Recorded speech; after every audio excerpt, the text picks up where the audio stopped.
Bonjour et bienvenue dans cet épisode du Choucroute Garage. Aujourd'hui, j'ai vraiment envie de vous faire un épisode en extérieur parce que j'en avais un peu marre de tourner en studio et que vu le temps extérieur, ça aurait été dommage de rester confiné. En plus, avec la belle saison qui arrive, on aura de plus en plus de tournages en extérieur et avec des thématiques qui vont être bien plus larges que ce qu'on a fait en hiver, mais c'est un petit peu normal parce que la mobilité c'est quelque chose d'important et il n'y a pas que la mobilité à 4 roues, il y a des mobilités avec plus de roues, avec moins de roues, avec d'autres choses et d'autres comportements qui pourraient nous permettre d'améliorer notre mobilité.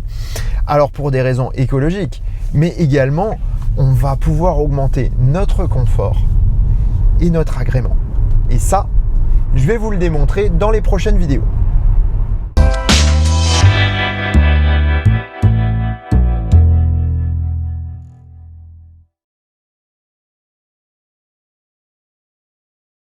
On va aujourd'hui parler de témoignages. Alors, de celui que j'ai à vous donner par rapport à mes pneumatiques, qui sont des Bridgestone Weather Control A005, qui sont des 4 saisons. On verra plus tard que ça peut avoir des conséquences. Mais aussi d'autres personnes et d'autres utilisateurs de Tesla que j'ai pu rencontrer lors de 2 meetings organisés par le Tesla Owner Club de France et dans les sections Alsace et Lorraine. On a passé un super moment ensemble et je voulais vraiment vous remercier les gars de votre accueil.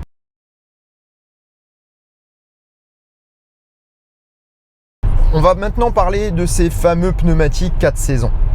Certains détracteurs disent que les pneus 4 saisons sont mauvais en tout, ce qui n'est pas vrai du tout. Et on va voir pourquoi. Les pneus été, comme leur nom l'indique, sont destinés à un usage en été, c'est-à-dire au-dessus de 20 degrés. Donc, ils seront efficaces, ils vont avoir une structure généralement relativement rigide, surtout les pneus sport.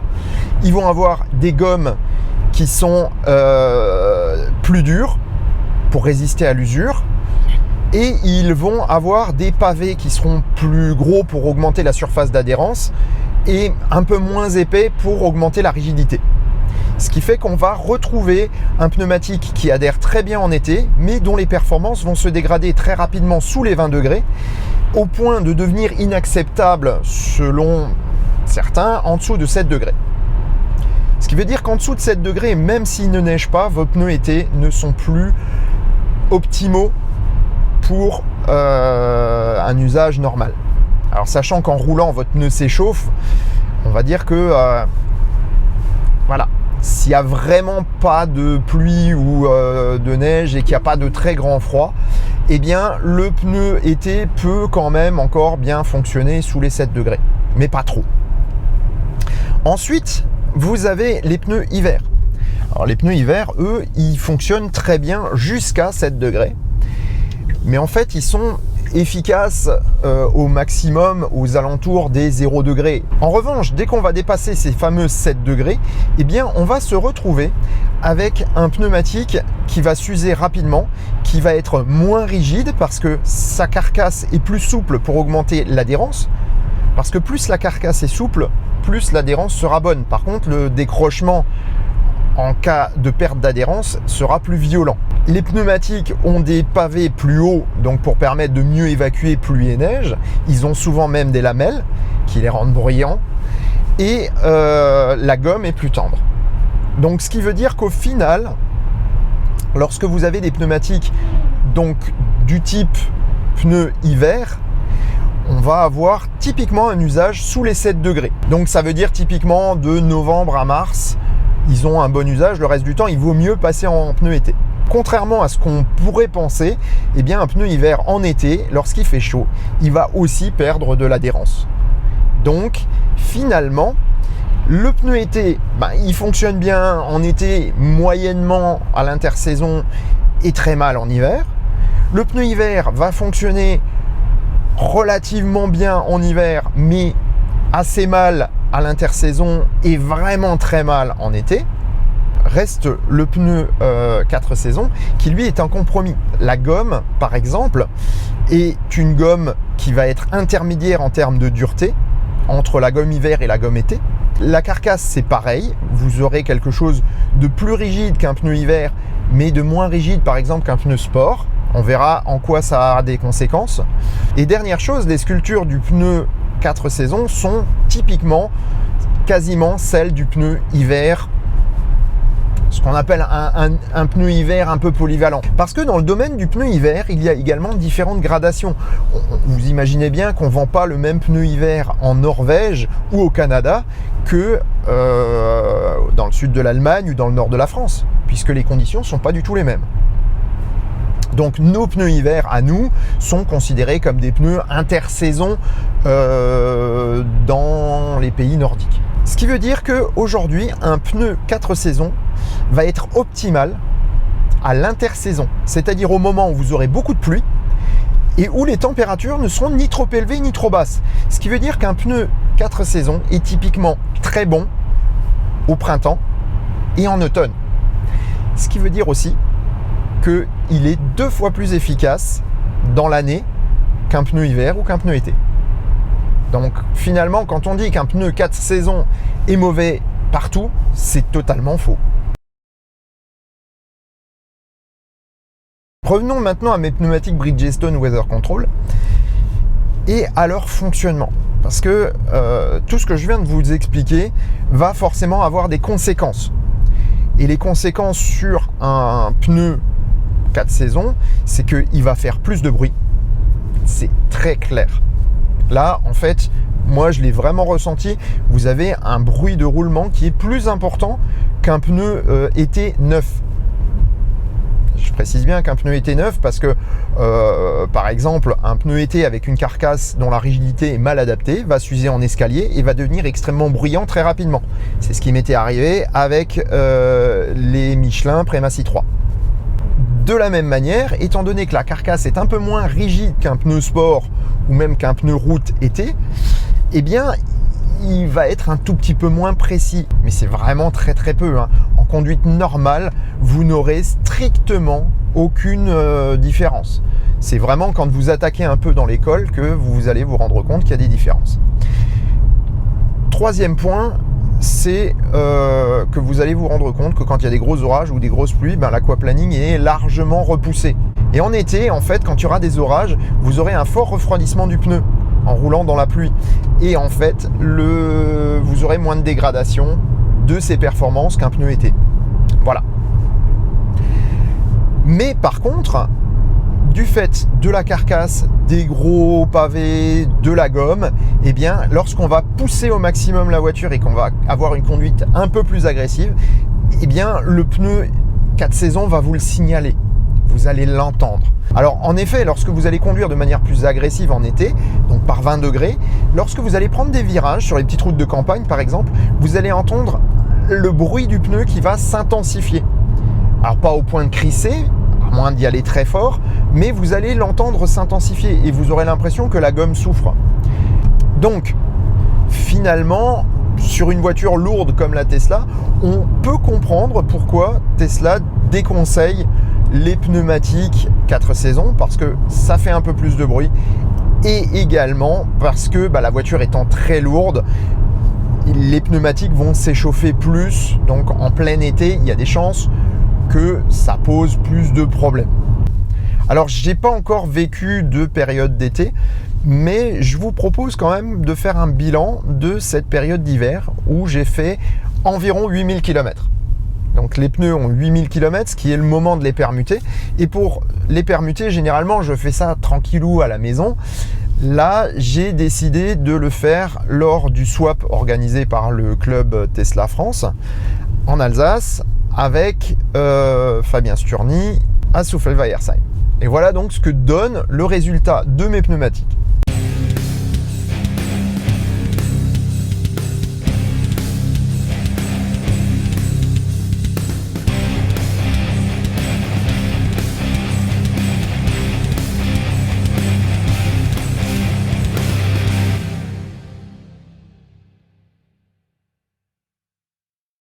Ok, bon ben voilà, le premier pneu est démonté, il n'y a pas d'usure prononcée, on voit que les profondeurs de témoin sont plutôt bonnes, l'usure sur l'ensemble du pneu est bonne, donc finalement, pour l'instant, usure tout à fait normale sur ce pneu arrière, on va voir le pneu avant.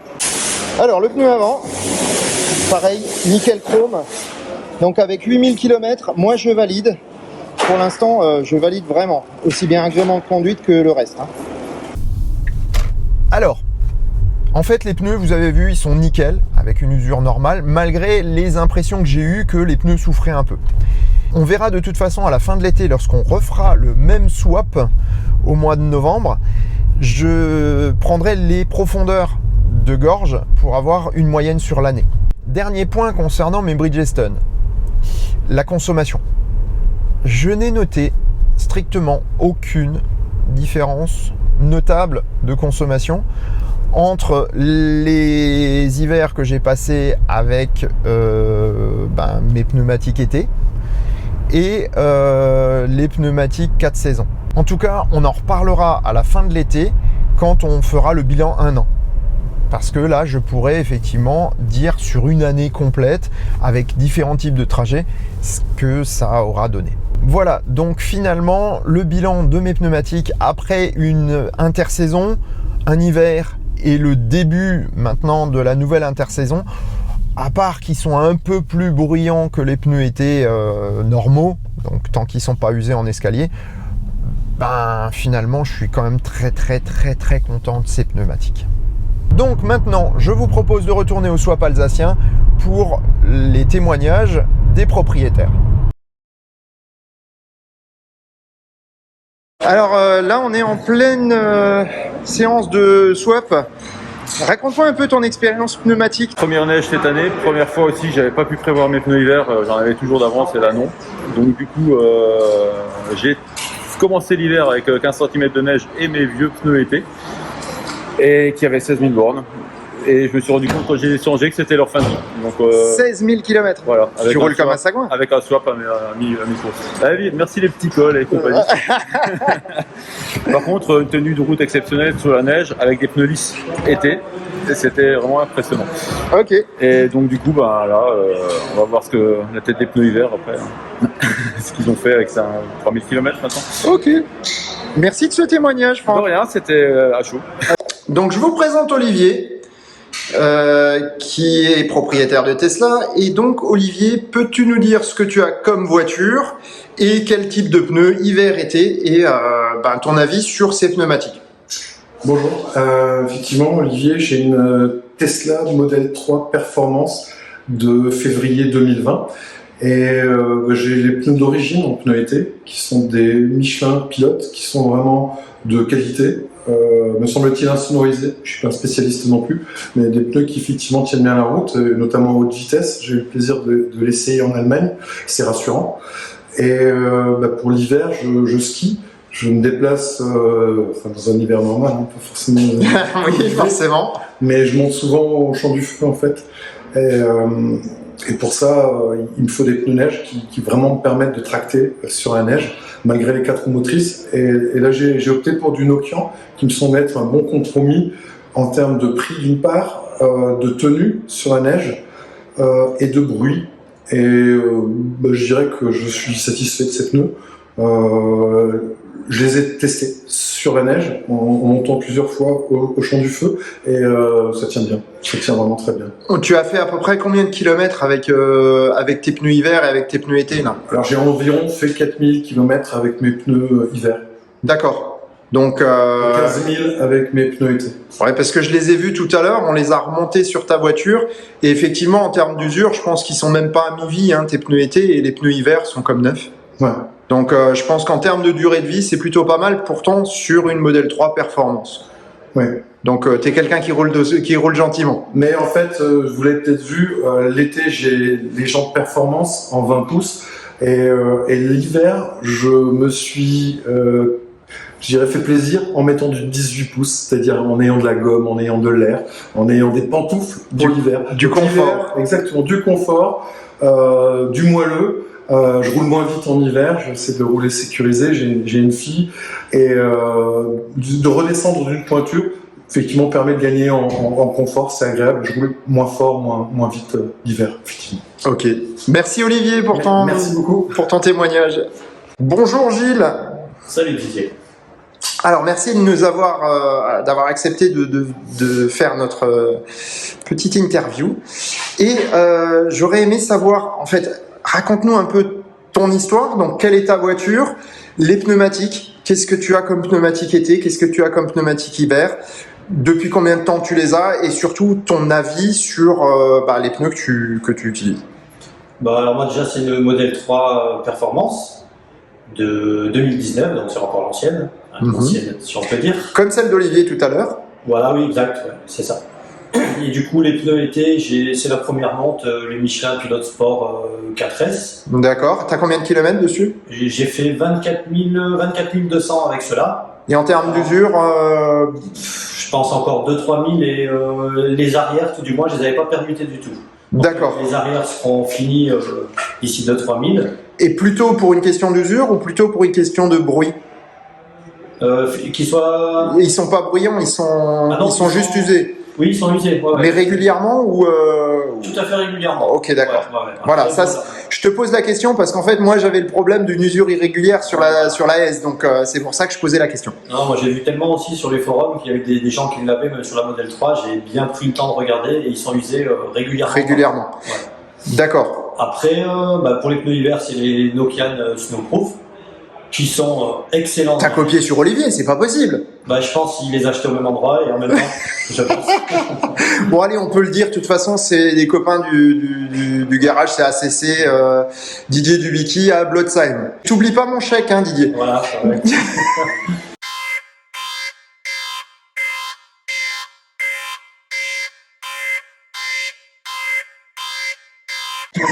T'oublies pas mon chèque, hein, Didier. Voilà, c'est vrai.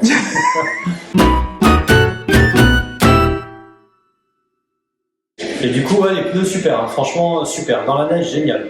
Très bruyant sur la route, par contre, ils ont un effet ventouse. Ah oui. Sur route sèche, tout du moins. Ouais. Mais alors après, dans la neige, c'est vraiment génial. Quoi. Ok. Donc voilà, là, ils ont 6000 km. Je pense qu'à ce rythme-là, ils feront au moins 3 saisons. Quoi.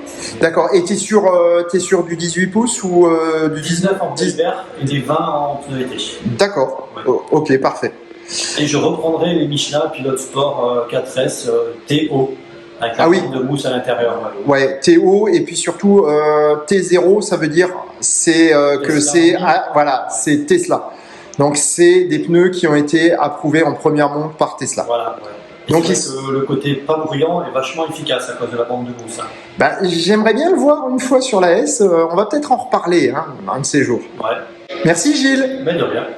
Alors, ce qui est très intéressant dans ces 3 témoignages, c'est qu'on a affaire à 3 modèles 3. Et on va voir qu'il y a de fortes différences avec les témoignages qu'on va avoir en Lorraine, qui sont, eux, des témoignages avec des modèles S. Allez, on va aller faire un tour en Lorraine.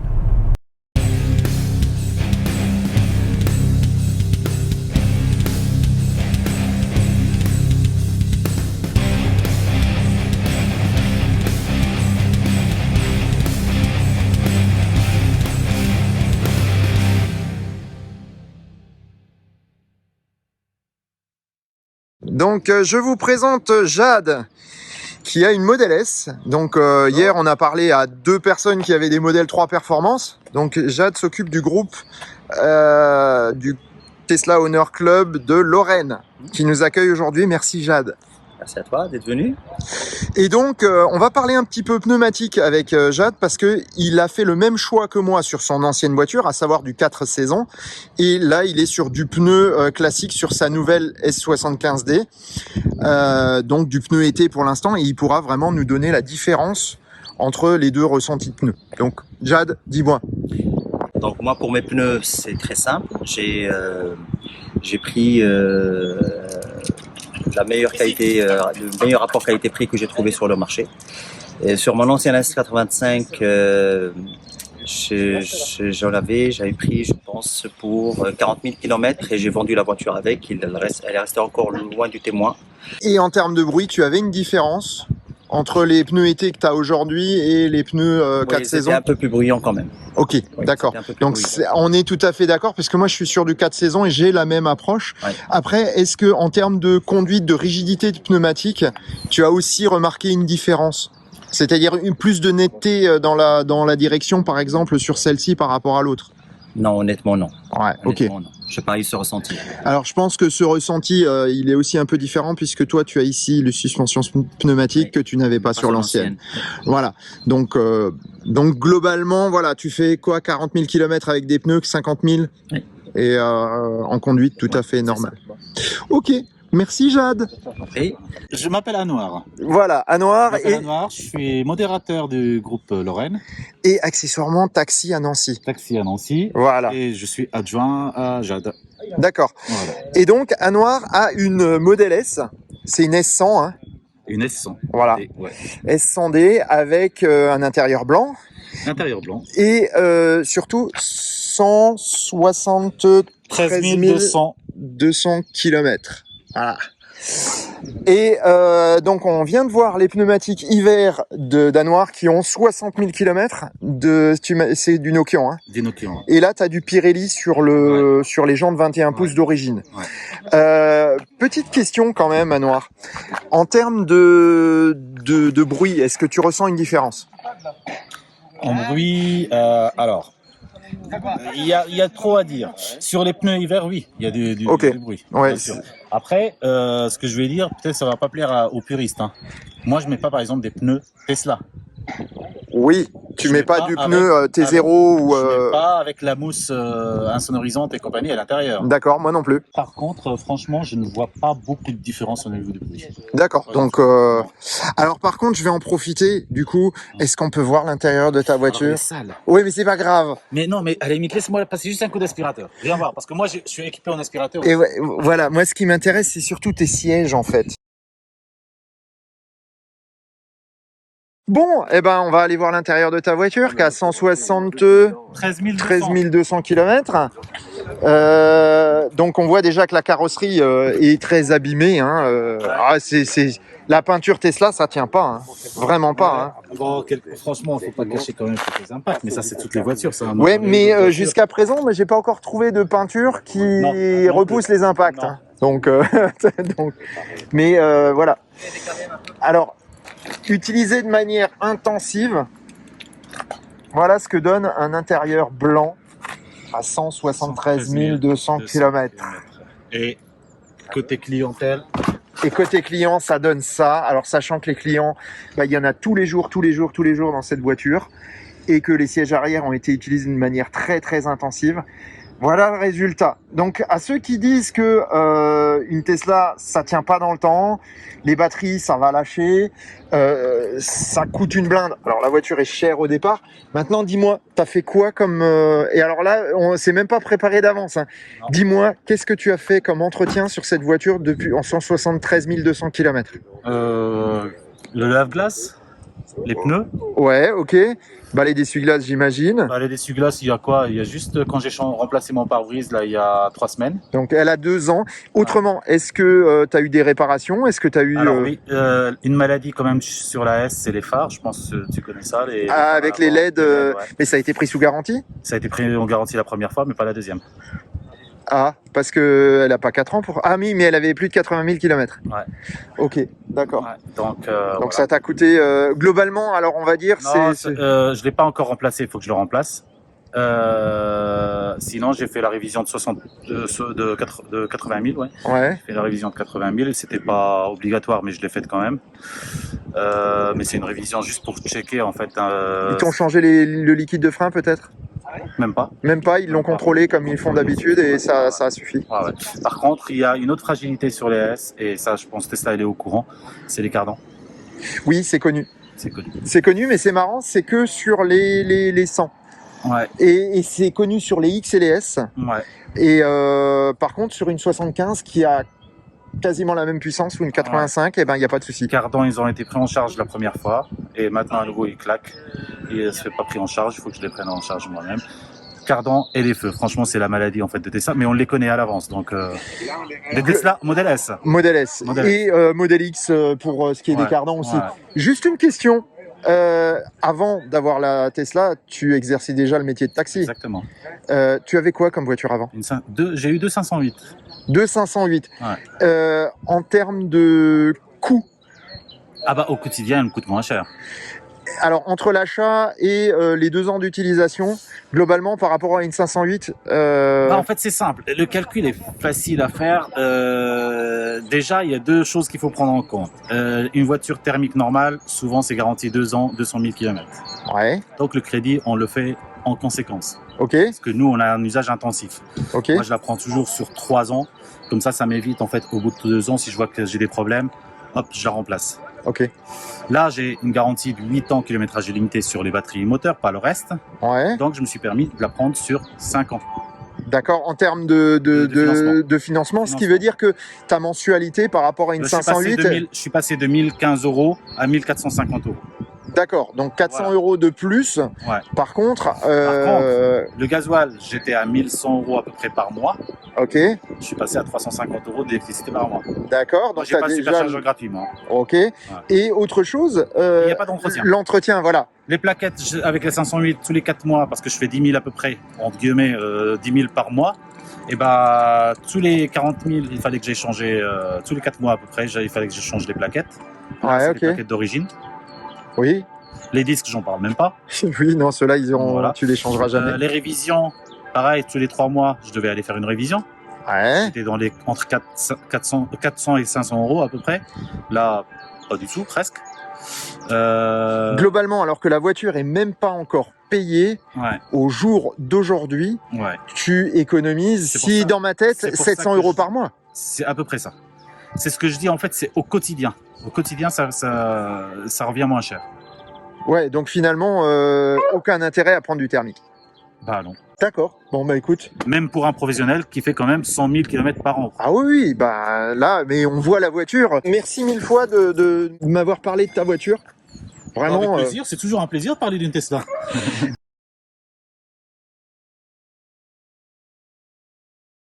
En fait, paradoxalement, la S est plus bruyante qu'une 3. Alors, c'est lié au fait qu'elle soit plus ancienne, ça c'est la première chose. Deuxièmement, vous avez un haillon. Le haillon va toujours générer un peu plus de bruit que un coffre, puisque la vitre arrière se lève. Donc, il y a des joints, il y a forcément du passage de bruit. Vous avez également une différence en ce qui concerne les vitrages, en tout cas jusqu'aux versions actuelles, puisque la nouvelle, on n'a pas encore pu la conduire. Mais ça veut dire tout simplement que les bruits d'air, les bruits parasites sont beaucoup plus présents dans une ES qu'ils ne le sont dans une 3. Et ce qui fait que l'acoustique pneumatique est beaucoup plus importante dans une 3 que dans une ES. Voilà pourquoi, avec une ES, on aura plus de gains à mettre des pneumatiques TO ou T0 plutôt que de mettre des pneus de type classique sans la bande acoustique.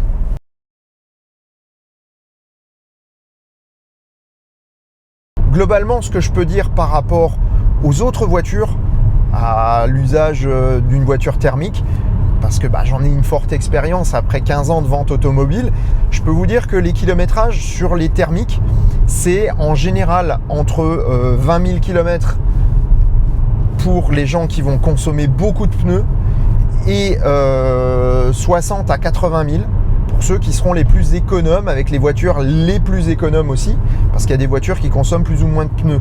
Ce qui veut dire qu'une Tesla aujourd'hui consomme pas plus, pas moins de pneus qu'une autre, et les pneumatiques dans les dimensions équivalentes pour les modèles équivalents sont strictement au même prix.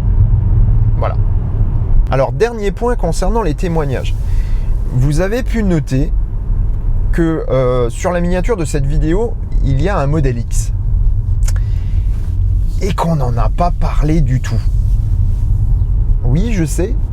Alors premièrement, c'est un oubli de ma part parce qu'on a passé un très très bon moment avec les gens de la Lorraine et au final, j'ai oublié d'interviewer Vincent sur ses pneumatiques. Alors, en fait, c'est pas si grave que ça parce qu'on va retourner chez Vincent parler de sa Model X, mais également des Model 3 SR Plus chinoises qu'il a, parce qu'il en a plusieurs.